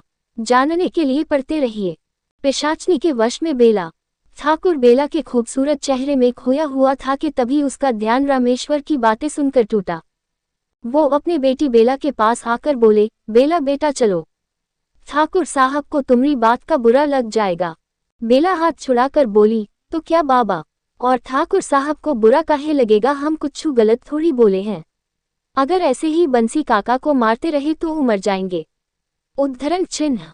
इस बात पर रामेश्वर जी कुछ कहते कि तभी ठाकुर बोला, हम तुम्हारी बात को समझ रहे हैं बेला, पर हम एक जान बचाने के वास्ते सभी गांव वालों की जान को खतरे में नहीं डाल सकते। बंसी पर पिशाचनी का साया है, ओ के शरीर को पिशाचनी अपने वश में करे हुई है। अगर हम ओ को छोड़ देंगे तो पिशाचनी हर रोज गांव वालों का शिकार करेगी। शुद्धिकरण की प्रक्रिया से पिशाचनी बंसी के शरीर को छोड़कर वापस काली पहाड़ी चली जाएगी। ठाकुर की दलीलों पर बेला जैसे ही कुछ बोलने को हुई कि तभी रामेश्वरम जी ठाकुर को प्रणाम करके बेला को जबरदस्ती अपने साथ ले गए। ठाकुर की नजरें अभी भी बेला पर थी और वो उसे देखते हुए मन ही मन बोला, बे लगाम तो है पर एक ही लगाम हमें कसेंगे। उद्धरण चिन्ह। सभी गांव वाले बंसी की मौत का तमाशा देखते रह गए। कोई भी उसकी मदद के लिए आगे नहीं आया। सभी के अंदर काली पहाड़ी की पिशाचनी का खौफ बैठा हुआ था और सबके देखते ही देखते शुद्धिकरण की प्रक्रिया के दौरान बंसी की मौत हो गई। उस दिन के बाद से कुछ दिन तक गांव शांत रहा और सभी बंसी की मौत का दुख मनाते रहे। और इन सब में कुछ दिन और बीत गए। बेला आज कॉलेज जाने के लिए तैयार हो रही थी। उसे देखकर उसकी माँ लक्ष्मी ने कहा, ए बेला, इतना पढ़कर लिखकर क्या करोगी? अब थोड़ा गृहस्थी संभालना भी सीखो। समर्थ के शहर से लौटते ही ओ के संग तुम्हारा ब्याह हो जाएगा। समर्थ के घर वाले फिर क्या कहेंगे हमसे? लक्ष्मी ताई बेटी को पढ़ाने के साथ साथ थोड़ा घर गृहस्थी की बातें भी बता देती। अब तुम क्या चाहती हो सब हमको ताना दे? इस बात पर बेला बोली, अम्मा, सुबह सुबह तुम फिर से टैप रिकॉर्डर की तरह चालू हो गई और वो लोग आपको बाद में ताना देंगे। आप पहले ही खुद को इतने ताने दे ली हो। उद्धरण चिन्ह। फिर पानी का ग्लास लक्ष्मी की तरफ बढ़ाते हुए बोली, लो पानी पियो और थोड़ी ठंडी हो जाओ। ईंटे की भट्टी की तरह गर्म हुई बैठी हूँ। लक्ष्मी ने घूर कर बेला को देखा और फिर उसके हाथ से पानी का ग्लास लेकर पानी पीकर बोली, हम अब कुछ नहीं जानत है। तुम अब से समय निकाल कर ये सब सीखोगी, वरना हम तुम्हारी पढ़ाई बंद करवा देंगे। लक्ष्मी की धमकी सुनकर बेला मुंह बनाते हुए बोली, अरे अम्मा, हमको गांव में थोड़ी ना रहना है जो तुम हमको ये सब सिखाने पर इतना जोर दे रही हो। हम तो शहर जाएंगे। उद्धरण चिन्ह। ये बोल बेला तिरछी नजरों से घर के एक कोने में देखते हुए खुद को शहर की सोसाइटी में अस्यूम करने लगी। तभी लक्ष्मी ने उसके कंधे पर मारते हुए कहा, तुम्हारी काकी गई है ना शहर, देखो कैसे शहर जाकर गोंद की तरह मुँह चिपक गई। अब ओ का मन तो गांव आने का कभी करता ही नहीं। बेला मुंह बनाते हुए फिर बोली, ओहो अम्मा, कितनी जोर से मारती हो, तुमको तो बस हमको मारने का एक को मौका चाहिए। का हम तुम्हारी सगी नहीं है, का हमको कहीं से उठाकर लाए हूँ। उद्धरण चिन्ह। ये सुन लक्ष्मी कुछ पल के लिए अपनी जगह पर ही जम गई। फिर जल्दी से पलटते हुए बोली, ता बेला कुछो भी बोलती हूँ, तुम हमारी बेटी हो, अब जाओ, अब तुमको कॉलेज नहीं जाना। बोलते हुए लक्ष्मी पीछे मुड़ी तो बेला वहां से जा चुकी थी। तभी घर के आंगन से बेला की आवाज आई, हम कॉलेज जा रहे हैं। उद्धरण चिन्ह। लक्ष्मी ने खुद से कहा, ये लड़की पगला गई है, कुछो भी बोलती रहती है। उद्धरण चिन्ह। ये बोल लक्ष्मी अपने काम में लग गई। रामेश्वर जी सवेरे ही खेतों में काम करने चले गए थे। वहीं उधर हवेली में ठाकुर लाखन पर चिल्ला रहा था।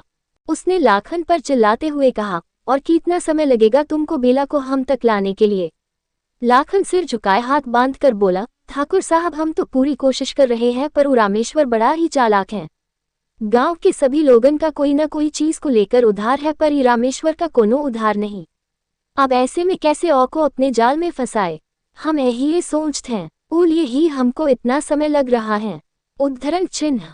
इस बात पर ठाकुर चिल्लाकर बोला, दुलारी का दूध पियत हो या ओ का गोबर खात हो, जो तुमको सोचने में इतना वक्त लग रहा है? लाखन ने अपने सिर को और झुका लिया। वही ठाकुर ने उसे घूरते हुए आगे कहा, हमको वो बेला चाहिए, जो करना पड़े करो, पर हमको बेला लाकर दो। लाखन ठाकुर की बात सुनकर चला गया। वही ठाकुर ने अपने सीने पर हाथ रखते हुए कहा, बेला, तुमको तो हिया आना पड़ेगा, तुमको तो हम अपनी ठाकुराइन बनाकर रखेंगे। कोट। ठाकुर के मोटे और झुर्री पर चुके होठों पर कुटिल मुस्कान थी। वही दिन का तीसरा पहर ढलते ही बेला कॉलेज से घर आ गई थी। बिगड़ते मौसम को देखकर लक्ष्मी आंगन में सूख रहे पापड़ को उठा रही थी। तभी बेला को आते देखकर लक्ष्मी जल्दी से बोली, ऐसे पहले बरसात हमरे सारे पापड़ खराब कर दे। बेला, जल्दी से हमरी इन पापड़ को उठाने में मदद कर। कोट। बेला ने अपनी अम्मा की बात सुनकर किताबों को एक साइड में रख दिया और पापड़ उठाने लगी। तभी लक्ष्मी परेशान होकर बोली, बेला के बाबा, आप कहाँ रह गए? इतना मौसम खराब हुई गवा है, आपको घर आ जाना चाहिए था। ये सुन बेला बोली, अम्मा, हम जाए बाबा को लेने। इस बात पर लक्ष्मी ने उसे डांट दिया तो बेला में मुंह बना लिया। तभी अचानक से बहुत तेज बरसात होने लगी और आकाश में जोर जोर से बिजली चमकने लगी। ये देखकर बेला फिर बोली, अम्मा, हमको जाने दो, बाबा ऐसे मौसम में खेत में अकेले होंगे। कोट। लक्ष्मी चिंता करते हुए बोली, पर हम कैसे? तभी एक बार फिर जोर से बिजली चमकी और पूरा आकाश काले बादलों से घिर गया। ये देखकर बेला बोली, अब वह तुमको हमें डांटना है, डांट लेना, मारना है, भर लेना, पर अब हम बाबा के पास जा रहे हैं। थे बोल बेला ने छाता लिया और लक्ष्मी की बात सुने बिना ही चली गई। बेला तूफानी बारिश में अकेले ही गांव की सड़कों पर चल रही थी। वो गांव पार कर खेतों की तरफ जाने लगी। तभी चौराहे पर उसे एक आदमी पेड़ के नीचे छतरी लिए बैठा दिखा। तेज बरसात और काले बादलों के छाए घोर अंधेरे में उस आदमी का चेहरा साफ नहीं दिख रहा था। तो वही वो आदमी बेला को देख ऐसे बोला जैसे उसे पता हो सामने से आ रही लड़की बेला ही हो। तारानकन बेला बिटिया ऐसन तूफानी बरसात में कहाँ जात हो, घर लौट जाओ बेटा, बहुत बारिश हो रही है, लागत है आज कहीं बिजली गिरने वाली। उद्धरण चिन्ह। बेला उस आदमी की बात पर बोली, काका हम बाबा को लेन जात है, वो अभी तक खेत में है। वो आदमी बोला, अरे ना ही बिटिया, रामेश्वर तो बहुत पहले ही खेत से चला गया।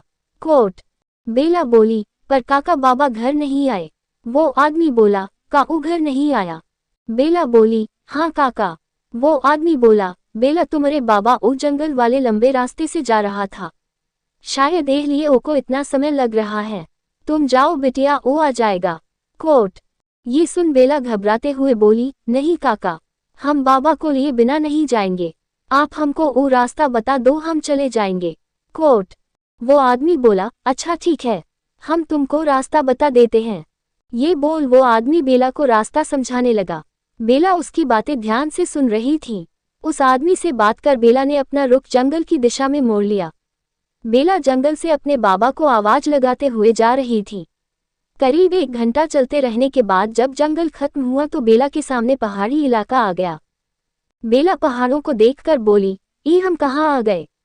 काका तो बोले रहे जंगल पार खेत मिलेंगे, हिया तो पहाड़ हैं, पर हिया तो हम कभी नहीं आए, ये कौन सी जगह है? बोलते हुए धीरे धीरे बेला अपने कदमों को आगे बढ़ा रही थी। तभी उसके कानों में कुछ आवाजें गई। वो आवाजें किसी आदमी के दर्द से चिल्लाने की थी। बेला को घबराहट में लगा कि ये आवाजें उसके बाबा की हैं और वो तेज कदमों से आगे बढ़ गई। इससे पहले वो पहाड़ी को पार करके उस तरफ जा पाती, किसी ने उसके सिर पर पीछे से वार किया और बेला बेहोश होकर वहीं गिर गई। वहीं उधर जब रामेश्वर जी अपने घर पहुंचे तो लक्ष्मी उन्हें देख परेशान होकर बोली, बेला के बाबा आप अकेले काहे आ गए? बेला कहाँ है? ये सुन रामेश्वर जी चौंक कर बोले, इका बोलत हो बेला की अम्मा। बेला कहाँ गई? लक्ष्मी ने उन्हें सारी बातें बता दी। उनकी बात सुनकर रामेश्वर जी गुस्सा होकर बोले, बेला की अम्मा तुम्हारा दिमाग खराब हुई गवा था जो तुम ऐसे मौसम में बेला को बाहर भेज दी। अब हम कहाँ ढूंढेंगे अपनी बेला को? रामेश्वर जी परेशान हो गए। उन्होंने छतरी और टॉर्च ली और बेला को ढूंढने जाने लगे। ये देख लक्ष्मी जी बोली, हम भी आवत है। फिर वो भी उनके पीछे पीछे हो ली। दोनों ने मिलकर कई घंटों तक बेला को ढूंढा। इस बीच बारिश और बढ़ गई। बिजली और जोर से चमकने लगी। ऐसा लग रहा था जैसे आज किसी पर बिजली गिरने वाली है। रात भी और गहरा गई थी। कई घंटे ढूंढने के बाद जब बेला कहीं नहीं मिली तो लक्ष्मी और रामेश्वर दोनों बेला के लिए रोने लगे। उन्होंने रोते रोते पूरी रात बिता दी और सुबह हो गई। सुबह होते ही उनके घर के आसपास के लोग इकट्ठा हो गए। सभी लक्ष्मी और रामेश्वर को सांत्वना दे रहे थे कि तभी एक आदमी भागते हुए आया और गहरी गहरी सांस लेते हुए बोला, रामेश्वर, ओ तुम्हारी बिटिया काली पहाड़ी के पीछे मिली है। उसकी बात सुनकर सभी चौंक गए और रामेश्वर अपनी जगह पर उठते हुए बोला, ये कैसे हो सकता है? बेला काली पहाड़ी कैसे जा सकती है? ओ को तो काली पहाड़ी का रास्ता पता ही नहीं था। उद्धरण चिन्ह। वो आदमी बोला, रामेश्वर ई वक्त सोचने में समय मत गवाओ, ठाकुर साहब सभा बैठाए रहे हैं, चलो जल्दी। फिर सभी एक बार फिर उसी जगह इकट्ठे हो गए जहां पर बंसी को सजा दी गई थी। आज बंसी की जगह चबूतरे पर बेला खड़ी थी। उसके हाथों को पीछे कर खंबे से उसके हाथों को बांधा गया था। आंसुओं से बेला का पूरा चेहरा भीग गया था और वो रोते हुए बार बार एक ही बात बोल रही थी, हमको छोड़ दो, हमने कुछ नहीं किया, हमको छोड़ दो। वहीं उसे देखकर लाखन हरिया सभी मुस्कुरा रहे थे और ठाकुर उसे देखते हुए मूंछू पर ताव देते हुए मन में बोला, अब आईना बेलगाम घोड़ी हमरे कब्जे में, अब हम देखते हैं तुमको कौन बचाता है। रामेश्वर और लक्ष्मी दोनों वहां पहुंचते ही बेला के पास जाने लगे, पर चकिया और झुमरू ने उन्हें बेला के पास जाने से रोक लिया। दोनों बेला को देखकर फूट फूट कर रोने लगे और तभी रामेश्वर और लक्ष्मी दोनों ठाकुर के पैरों के पास जा गिरे और उसके सामने हाथ जोड़कर रोते हुए बोले, ठाकुर साहब हमारी बिटिया को छोड़ दो, उसने कुछ नहीं किया। उद्धरण चिन्ह। ठाकुर बोला, रामेश्वर किसी के लिए भी नियम नहीं बदलते, हमको तुम्हारे लिए बहुत बुरा लग रहा है पर हम कुछ नहीं कर सकते। बेला को शुद्धिकरण की प्रक्रिया पार करनी होगी, ओ के बाद ही वो बच सकती है। अब तुम तो जानत हो पिशाचनी का साया किसी को नहीं छोड़ता। तुम्हारी बेटी अब के वश में है, उस साय को बेला से अलग करना ही होगा वरना सारे गांव का नाश हो जाएगा। उद्धरण चिन्ह। उसकी बात सुनकर रामेश्वर और लक्ष्मी दोनों ठाकुर के सामने गिड़गिड़ाते रहे, पर ठाकुर ने उनकी एक नहीं सुनी और गांव वालों से बोला, का गांव वालों का कहते हूं तुम सब बेला को छोड़ दिया जाएगा। इस पर सभी गांव वाले चिल्लाकर बोले, नहीं नहीं, नियम कोनों के लिए भी बदलना नहीं चाहिए। उद्धरण चिन्ह। गांव वालों की बात सुन ठाकुर रामेश्वरम से बोला, अब तुम ही बताओ रामेश्वर का किया जाए। अगर बेला को छोड़ दिया तो सभी गांव वाले हमरे खिलाफ हो जाएंगे, इसलिए बेला को शुद्धिकरण की प्रक्रिया को पूर्ण करना ही होगा और तब तलक वो हमरे हवेली में रहेगी। कोट। ये बोल ठाकुर ने पंडित से कहा, पंडित प्रक्रिया के चरण और नियम समझाइए। पंडित सिर हिलाकर गांव वालों को तेज आवाज में प्रक्रिया के नियम बताने लगा। जैसा कि हम सब जानत है, पुरुष और महिला के शुद्धिकरण की प्रक्रिया अलग अलग होत है। बेला को शुद्धिकरण की प्रक्रिया के 7 चरण पार करने होंगे। अगर बेला इस 7 चरण को पार कर लेती है तो वो पिशाचनी के वश से बाहर हो जाएगी। अब प्रक्रिया का पहला चरण शुरू किया जाता है। पंडित की बात पूरी होते ही हरिया और चकिया दोनों बाल्टी भर भर कर बेला के ऊपर पानी की बौछार करने लगे। लगातार अपने ऊपर होते पानी के प्रहार से बेला का शरीर शिथिल हो गया और उसकी आंखें धीरे धीरे बंद सी होने लगी। बेला को देखते हुए ठाकुर तिरछा मुस्कुराते हुए बोला, इथा शुद्धिकरण की प्रक्रिया का पहला चरण। क्या बेला शुद्धिकरण की प्रक्रिया के 7 चरण पार कर लेगी? क्या करने की सोच रहा है ठाकुर बेला के साथ? क्या बेला हो जाएगी ठाकुर की साजिशों का शिकार, या होगा उसके जीवन में कोई चमत्कार? अब्रम का नियति के अतीत से सामना। लगातार पानी के होते प्रहार से बेला का शरीर कांपने लगा था। उसके कपड़े भी उसके शरीर से चिपक गए थे, जिसमें उसका कटीला बदन झलक रहा था। उसकी लंबी टांगे, पतली कमर और वक्ष उसकी खूबसूरती को बढ़ा रहे थे। वही ठाकुर की वासना भरी नजरें उसके जिस्म को स्कैन कर रही थी। वो अपनी बूढ़ी आंखों से ही बेला के हुस्न का लुत्फ उठा रहा था। उसकी नजरें बेला के तरासे बदन को बारीकी से देख रही थी।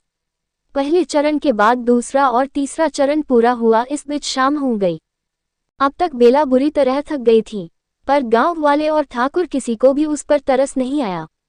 ठाकुर अपने मूंछों पर ताव देता हुआ मन में बोला, बेला शुद्धिकरण की प्रक्रिया समाप्त होते होते तेरी सारी अकड़ भी समाप्त हो जाएगी। फिर हम जो तुम्हारे से कहेंगे तुको वो करना होगा। जहां एक तरफ ठाकुर लुत्फ उठा रहा था, वहीं रामेश्वर और लक्ष्मी जी का रो रो कर बुरा हाल हो गया था। शुद्धिकरण की चौथी प्रक्रिया के चरण में बेला को पीपल के पेड़ की रात भर में 1000 परिक्रमा करने के लिए कहा गया था। साथ ही परिक्रमा के दौरान उसे एक मंत्र का जाप भी करना था। पर अब सभी गांव वाले थक गए थे, इसलिए गांव वालों के जाने के बाद ठाकुर के लोग और बेला के अम्मा बाबा के निगरानी में ही उसने परिक्रमा करना शुरू किया। रात के 2 पहर बीत जाने के बाद बेला की हिम्मत अब जवाब दे गई थी। उसने परिक्रमा पूरी भी नहीं की थी और तीसरा पहर शुरू होते ही बेहोश होकर गिर गई। ये देखकर रामेश्वर और लक्ष्मी दोनों ही दौड़कर बेला के पास गए, पर इससे पहले कि वो अपनी बटी को छू पाते ठाकुर के आदमियों ने उन्हें रोक दिया और बेला को उठाकर हवेली चले गए। लक्ष्मी और रामेश्वर दोनों ही रोते रह गए। लक्ष्मी रोते हुए बोली, बेला के बाबा ई का हो गया हमरी बिटिया के साथ। कोट। रामेश्वर ने जैसे तैसे लक्ष्मी को संभाला और उसे लेकर घर चले गए। वहीं उधर हवेली में अपने आदमियों की बात सुनकर ठाकुर बोला, किसी को भी पता नहीं चलना चाहिए बेला शुद्धिकरण की प्रक्रिया का चौथा चरण पूर्ण ना कर पाई है। सभी ने उसकी बात पर सिर हिला दिया और चले गए। वहीं जब हवेली में सब सो गए तो लाखी दबे पांव हवेली से निकलकर बेला के पास चली गई और उसकी ऐसी हालत देखकर खुद से बोली, हमको माफ कर दो बेला, हम तुम्हारी मदद ना ही कर सकते। ये सब ठाकुर तुम्हारे साथ जानबूझकर कर रहा है, पर ये बात हम कोनों को नहीं बता सकते, वरना हमरे अम्मा बाबा को ठाकुर मार देगा। उद्धरण चिन्ह। लाखी वहीं खड़ी कुछ देर तक बेला को देखती रही और किसी को पता चलने से पहले ही वो वहां से चली गई। अगली सुबह होते ही फिर से सभा बैठी और बेला की शुद्धिकरण की प्रक्रिया का 5वां चरण शुरू हुआ। इस चरण में बेला को कुएं से पानी खींचकर 100 बार शिवलिंग का अभिषेक करना था। बेला ने शिवलिंग के सामने अपने दोनों हाथ जोड़ लिए और मन में बोली, हे महादेव, आप तो जानत हो हमने कुछ नहीं किया, हमें हिम्मत देना महादेव, हम इस शुद्धिकरण के 7 चरण को पूर्ण कर सकें, हमें हिम्मत देना महादेव। प्रार्थना करने के बाद बेला ने मटका उठाते हुए हर हर महादेव कहा और कुएं से पानी खींचने चली गई। सभी गांव वाले दर्शक बनकर देख रहे थे। पर लक्ष्मी का रो रो कर बुरा हाल हो गया था। बेला को नंगे पैर ही इस प्रक्रिया को पूरा करना था। उसके पैर में छोटे छोटे कंकर चुभ रहे थे और उसके पैर जख्मी हो गए थे और उसके पैरों से अब खून भी निकल रहा था। पर बेला ने इस प्रक्रिया को भी महादेव के आशीर्वाद से पूरा कर लिया था। फिर शुद्धिकरण की छठी प्रक्रिया को भी पूरा करने के बाद बेला की हिम्मत बढ़ गई थी। उसके अंदर एक जुनून भर गया था और वो अब सातवीं प्रक्रिया के लिए पूरी तरह तैयार थी। लक्ष्मी और रामेश्वर भी अब खुश लग रहे थे, वहीं सभी गांव वाले हैरान थे। फिर जैसे ही शुद्धिकरण की सातवीं प्रक्रिया का आयोजन हुआ तो सभी की आंखें फटी की फटी रह गईं। ठाकुर के आदमी चकिया और हरिया ने कोयला बिछाकर उनमें आग लगा दी और जब आग सभी कोयले में सही से लग गई और उन्होंने अंगारों का रूप ले लिया तो पंडित बेला से बोला, बेला बिटिया, ये आखिरी चरण है, पर डरो नहीं, ये चरण को पूरा करते ही तुम्हारे ऊपर से पिशाचनी का साया हट जाएगा और तुम आजाद हो जाओगी। उद्धरण चिन्ह। वहीं ये सब सुनकर रामेश्वर और लक्ष्मी दोनों ही हैरान रह गए। वे दोनों जल्दी से ठाकुर के पास गए और उसके सामने हाथ जोड़कर गिड़गिड़ाते हुए बोले, ई जुल्म न करो ठाकुर साहब, हमरी फूल सी बच्ची पहले ही बहुत कुछ सह चुकी है, पर इन अंगारों पर चलकर वो जल जाएगी। उद्धरण चिन्ह। ठाकुर उनकी बात सुनकर बोला, नहीं रामेश्वर, अंगारों पर चलकर बेला ना ही ओके अंदर छुपी पिशाचनी का साया जलेगा और हम तुमसे वादा करत है, ई प्रक्रिया के पूर्ण होते ही बेला तुम्हारे साथ खुशी खुशी ई गांव में रहेगी। कोट। ठाकुर की दलीलों ने एक बार फिर उन्हें चुप करवा दिया था और उधर बेला ने एक बार फिर महादेव का नाम लेकर अंगारों पर अपना पहला कदम रख दिया। उसके अंगारों पर पैर रखते ही उसका पूरा शरीर कांप उठा। उसने दर्द से अपनी आंखें और मुट्ठी दोनों ही कसकर भींच ली और दर्द और जलन को बर्दाश्त करते हुए वो अंगारों पर चलने लगी। ठाकुर तिरछा मुस्कुराते हुए उसे ही देख रहा था और उसे देखते हुए ही मन में बोला, तो हरी सारी हिम्मत और गुरूर सब आज जलकर राख हो जाएगा। कोट। जैसे ही बेला ने सातवें चरण को पूरा किया, पंडित बोला, अब बेला वो पिशाचनी के साए से आजाद हो गई है। उद्धरण चिन्ह। फिर रामेश्वर की तरफ देख बोले, बधाई हो रामेश्वर, तुम्हारी बिटिया बहुते हिम्मत वाली है। आज तक कोनो भी शुद्धिकरण की प्रक्रिया को पार नहीं कर पाया, पर तुम्हारी बिटिया कर ली। कोट। रामेश्वर जी ने हाथ जोड़कर पंडित को प्रणाम किया और बेला को लेकर चले गए। आज बेला को घर में रहते 3 दिन से ज्यादा हो गए थे और अब उसके पैर के जख्म भी धीरे धीरे ठीक हो रहे थे। रामेश्वर और लक्ष्मी दोनों अपनी बेटी बेला का अच्छे से ख्याल रख रहे थे कि तभी गांव में शोर गूंजा। सभी अपने घरों से निकलकर बाहर आ गए और एक आदमी चिल्लाते हुए बोला, हमरे घर में आग लगी है, कोई आग को बुझाओ। ये कहते हुए वो आदमी चिल्ला रहा था। फिर सभी गांव वाले मिलकर आग बुझाने लगे। तभी भीड़ में से एक आवाज आई, एक और अनहोनी हो गई आज। तभी एक और आवाज आई, पिछले 3 दोनों साथ हाथ से हुए हैं। बिरजू का बैल मर गया, सुखी की बेवजह मौत हो गई, लाल सिंह का कुत्ता मर गया। उद्धरण चिन्ह। ये सब सुनकर एक दूसरा आदमी बोला, लाल सिंह का कुत्ता उस दिन बेला को देखकर बहुते भौंकत रहा, फिर उसी रात अचानक से मर गया। हमको तो ये बात कुछ समझ न आई। कोट। एक दूसरे गांव वाले ने उसकी बात पर कहा, हमको तो लगता है पिशाचनी बेला का शरीर छोड़कर गई ही नहीं है। उद्धरण चिन्ह। ये सुनते ही सभी गांव वाले उसकी हाँ में हाँ मिलाने लगे। वही भीड़ में जब ये सारी बातें रामेश्वर ने सुनी तो वो डर गए और तभी सभी गांव वाले उसके घर की तरफ जाने लगे। रामेश्वर जी जल्दी से अपने घर के दरवाजे के सामने जाकर खड़ा हो गए और गांव वालों को रोकने लगे।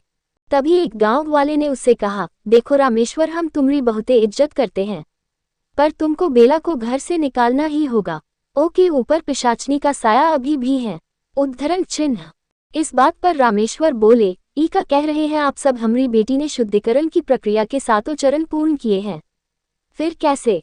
पर तभी सभी गांव वालों ने उसे आगे बोलने का मौका दिए बिना ही अपनी बात कहने लगे और तभी इसी बीच एक आदमी ने जोर से कहा, ओ देखो, बुरी नजर से बचाव के लिए लगाया गया नींबू भी अब लाल रंग का हो गया है। ऐसे बड़ा और कौन सा सबूत चाहिए कि बेला के शरीर को पिशाचनी ने अभी तक नहीं छोड़ा है। उद्धरण चिन्ह। और फिर इसके बाद गांव वालों ने रामेश्वर की एक नहीं सुनी और जबरदस्ती बेला को घर से निकालकर चौराहे पर ले आए और उसे पत्थरों से मारने लगे। अभी बेला को एक पत्थर लगा ही था कि तभी ठाकुर की तेज आवाज ने सबको शांत होने पर मजबूर कर दिया।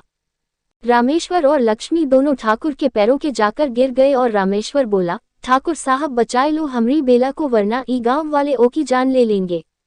कोट। ठाकुर बोला, तुम फिक्र मत करो, अब हम आ गए हैं, कोनो कुछू ना ही करेगा। ये बोल ठाकुर ने गांव वालों की तरफ देख कहा, बेला शुद्धिकरण की प्रक्रिया पूर्ण कर चुकी है, अब को गांव से कोनो नहीं निकाल सकता। उद्धरण चिन्ह। तभी सभी गांव वाले एक साथ बोलने लगे, हम बेला को हिया नहीं रहने देंगे, नहीं रहने देंगे, ओ को गांव से निकालो, गांव से निकालो, उस पर पिशाचनी का साया अभी भी है। गांव वालों की हट देखकर ठाकुर ने उन्हें बहुत समझाया पर वे लोग नहीं माने। तो ठाकुर ने निराशा के भाव से रामेश्वर की तरफ देखा तो वो उसके ऐसे देखने का मतलब समझ गया।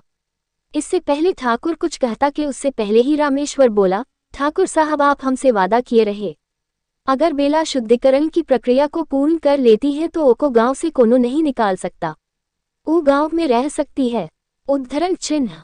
रामेश्वर की बात सुनकर ठाकुर कुछ देर सोचता रहा। इस बीच गांव वाले बेला के बहिष्कार के नारे लगाते रहे। फिर कुछ देर बाद सोचकर ठाकुर ने तेज आवाज में गांव वालों से कहा, हम आप सब लोगों की परेशानी समझते हैं और आपकी सबकी बातों का मान रखते हैं, पर हम अपने दिए वादे को भी नजरअंदाज नहीं कर सकते, इसलिए हम एक फैसला किए हैं, आप सबकी की खातिर बेला गांव में नहीं रहेगी। उद्धरण चिन्ह। ये सुनकर गांव वाले खुश हो गए, वही बेला और उसके अम्मा बाबा वे तीनों हैरान रह गए। तभी ठाकुर ने अपनी बात को जारी रखते हुए आगे कहा, पर हम अपने वादे की खातिर बेला को गांव से नहीं निकाल सकते, इसलिए हम बेला को अपने साथ हवेली ले जाएंगे। कल हम बेला से शादी करके ओ को अपनी छोटी ठकुराइन बनाएंगे और गांव में बेला का वही सम्मान रहेगा जो पहले था। सब ओ की इज्जत करेंगे और ओ को छोटी ठकुराइन के नाम से बुलाएंगे। उद्धरण चिन्ह। ये सुनते ही सभी शांत हो गए तो वही बेला, रामेश्वर और लक्ष्मी तीनों को जोर का झटका लगा। ठाकुर ने अपनी बात को जारी रखते हुए आगे कहा, काब कोनो को ई बात से आपत्ति है। तभी भीड़ में से एक आदमी ने कहा, पर ठाकुर साहब बेला पर पिशाचनी का साया है, उससे रिश्ता जोड़कर उसे तो आप सुखी जीवन दे देंगे, पर आपके जीवन का क्या, वो तो खतरे में आ जाएगा। उद्धरण चिन्ह। उसकी बात पर ठाकुर ने उसे एक करारा से जवाब दिया, जिसके बाद किसी में हिम्मत नहीं हुई कि वो ठाकुर से आगे कुछ कह सके। रामेश्वर और लक्ष्मी दोनों ही अपने घर में बैठे रो रहे थे। बेला बेहोशी की हालत में बिस्तर पर पड़ी थी, उसका शरीर बहुत कमजोर हो गया था। रामेश्वर रोते हुए लक्ष्मी से बोले, हमने कभी नहीं सोचा था हमारी बेला की शादी ऐसे होगी। उद्धरण चिन्ह। लक्ष्मी भी उसका साथ देते हुए बोली, ठाकुर साहब कैसे बेला संग शादी की बात कर सकते हैं, ओ को अपनी उम्र का थोड़ा सा भी ख्याल न रहा। बेला के बाबा, हम अपनी बिटिया की शादी ठाकुर से नहीं करेंगे। रामेश्वर बोले, बेला की अम्मा हम का करें, देखे नहीं गांव वाले कैसे बेला की जान लेने पर उतारू हैं। अगर ठाकुर साहब नहीं होते तो सब लोगन मिलकर हमरी बेला की जान ले लेते। लक्ष्मी फिर बोली, पर बेला के बाबा, हम समर्थ के दादा से का कहेंगे, समर्थ का और बेला का रिश्ता तो बचपन में ही जुड़ गया था। उद्धरण चिन्ह। इस बात पर रामेश्वर बोले, अभी तो वो भी गांव में नहीं है, जब वो आएंगे तो हमको वो को भी समझाना होगा।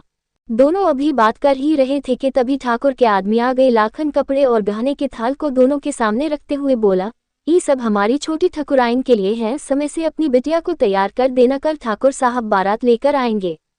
उद्धरण चिन्ह। लाखन ये बोलकर चला गया और ठाकुर के कुछ आदमी घर को सजाने में लग गए। पूरी रात लक्ष्मी और रामेश्वर ने रोके बिता दी। लक्ष्मी को बेला की किस्मत पर रोना आ रहा था। अगली सुबह सभी शादी की तैयारियों में लग गए। एक कमरे में बेला को तैयार किया जा रहा था, उसकी आंखों से आंसू बह रहे थे। वहीं बाहर ना चाहते हुए भी लक्ष्मी और रामेश्वर शादी की तैयारी कर रहे थे। इसी बीच उनके दरवाजे पर एक गाड़ी आकर रुकी और उसमें से लाखी उतरी। उसके हाथ में कुछ सामान था। उसने सामान को लक्ष्मी के हाथों में देते हुए कहा, काकी पुश्तैनी गहने हैं, ठाकुर साहब चाहते हैं फेरों के वक्त बेला यही गहना पहने। उद्धरण चिन्ह। वही लाखी इधर उधर देखने लगी। ठाकुर के आदमी आसपास ही काम कर रहे थे। फिर वो बेला से मिलने के बहाने उसके कमरे में जाने लगी कि तभी मौका पाकर वो रामेश्वर को लेकर दूसरे कमरे में चली गई और उसे ठाकुर का सच बताया। रामेश्वर उसकी बात सुनकर हैरान थे और तभी लाखी ने कहा, काका बेला को बचा लो, ओ को ई शादी ना करने दो। कोट। रामेश्वर को सच बताकर लाखी बिना बेला से मिले चली गई। वहीं रामेश्वर ने ठाकुर का सच जानकर बेला को भगाने का फैसला किया और फिर उसने बेला को भगा दिया। जब ठाकुर को ये बात पता चली तो उसने रामेश्वर और लक्ष्मी को चौराहे पर खड़ा कर दिया और सजा सुनाने लगा। पर तभी रामेश्वर और लक्ष्मी बोले, ठाकुर साहब हमराओ से कोनो रिश्ता ना ही आज से वो हमरी बेटी ना ही आज से वो हमरे लिए मर चुकी है। हम आपसे माफी मांगते हैं उन कुलक्षणी की वजह से आपका इतना अपमान हुआ। उद्धरण चिन्ह। दोनों की बातों ने इस बात का प्रमाण दे दिया था कि बेला अपनी मर्जी से भागी है, उसे किसी ने नहीं भगाया। ठाकुर को दोनों की बात पर भरोसा तो हो गया था, पर उसे लाखी पर शक हो रहा था। उसने हवेली आकर लाखी से पूछताछ की तो लाखी ने कहा, हम तो उसे मिले भी नहीं। ठाकुर ने अपने आदमियों से पूछा तो उन्होंने भी लाखी की बात को सही बताया और तभी ठाकुर ने लाखन को आदेश दिया, ए लाखन, वो बेला जहां भी भागकर गई है वो को ढूंढ कर ला। हम अपनी बेइज्जती का बदला उसे लेकर रहेंगे। Present time. सारा सच जानकर अब्रम की मुट्ठी कसकर बंद हो गई, उसका चेहरा एकदम शक्त हो गया। वही जैगुआ भी होश में आ गया था और उसने भी सारा सच सुना था। अब्रम ने एक टक शून्य में घूरते हुए कहा, तुम कौन हो? वो औरत जो अब्रम को सच बताकर जाने के लिए मुड़ गई थी, उसने पलटकर अब्रम की बात का जवाब देते हुए कहा, लाखी, बेला का सच जानकर क्या करेगा अब अब्रम? क्या वो नियति को ठाकुर की कैद से आज़ाद करवा पाएगा? क्या अब अब्रम का नजरिया नियति के लिए बदल जाएगा? जानने के लिए पढ़ते रहिए।